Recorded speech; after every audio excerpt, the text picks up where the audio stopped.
Supreme court के आदेश के बाद भारतीय स्टेट बैंक द्वारा सौंपे गए चुनावी बॉन्ड का विवरण को चुनाव आयोग ने सार्वजनिक कर दिया है। इस कवायद को राजनीतिक फंडिंग में पारदर्शिता की दिशा में एक बड़ा कदम माना जा रहा है। ये विवरण सुप्रीम कोर्ट द्वारा निर्धारित समय सीमा से एक दिन पहले गुरुवार को ही अपलोड कर दिया गया। अब तक सामने आए ब्यौरे के अनुसार देश के 25 राजनीतिक दलों को 127 अरब 69 करोड़ 8,93,000 रुपए मिले हैं। 5 मूल्य वर्ग में बॉन्ड खरीदे गए हैं। इसमें न्यूनतम ट्रांजैक्शन 1,000 और अधिकतम 1 करोड़ रुपए का है।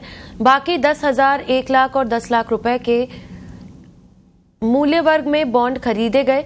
देश की गेमिंग, लॉटरी एवं होटल सर्विसेज कंपनी ने सबसे ज्यादा 12.08 अरब रुपए के बॉन्ड खरीदे हैं। चुनावी बॉन्ड को लेकर सार्वजनिक हुई जानकारी के बाद अब राजनीतिक बयानबाजी तेज हो गई है। भाजपा, कांग्रेस सहित विभिन्न राजनीतिक दलों के नेताओं की प्रतिक्रियाएं आ रही हैं, जिसके बाद सियासी पारा गरमाने लगा है। राजस्थान के पूर्व सीएम अशोक गहलोत ने चुनावी बॉन्ड को लेकर हुए खुलासे के बाद केंद्र की मोदी सरकार पर निशाना साधा है। एक्स हैंडल पर जारी अपनी प्रतिक्रिया में गहलोत ने कहा कि इलेक्टोरल बॉन्ड का डेटा सार्वजनिक होने के बाद भारतीय जनता पार्टी द्वारा मचाई गई लूट देश के सामने आ गई है। इलेक्टोरल बॉन्ड की जानकारी से तो ऐसा लगता है कि ईडी भाजपा का एक्सटॉर्शन डिपार्टमेंट बनकर रह गई है।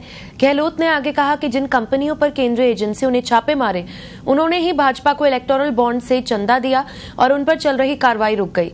पूर्व सीएम गहलोत ने कहा कि भाजपा ने सट्टेबाजी, जुआ आदि का काम करने वाली कंपनियों तक से चंदा लिया है।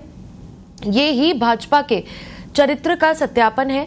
कांग्रेस शुरू से कह रही थी कि इलेक्टोरल बॉन्ड देश का सबसे बड़ा घोटाला है।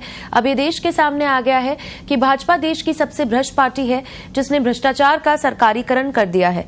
ऐसा पहली बार देखा गया है कि जो कंपनियां घाटे में चल रही हैं, वो भी करोड़ों का चंदा भाजपा को दे रही है। गहलोत ने आगे कहा कि भाजपा के दबाव में मीडिया भी इलेक्टोरल बॉन्ड के मुद्दे पर कोई चर्चा नहीं दिखा रही है। ये एक लोकतंत्र में उचित नहीं है कि जनता को सच्चाई ही ना बताई जाए और गुमराह किया जाए। भाजपा का यह भ्रष्टाचार अब कैसे भी नहीं छिप सकता है।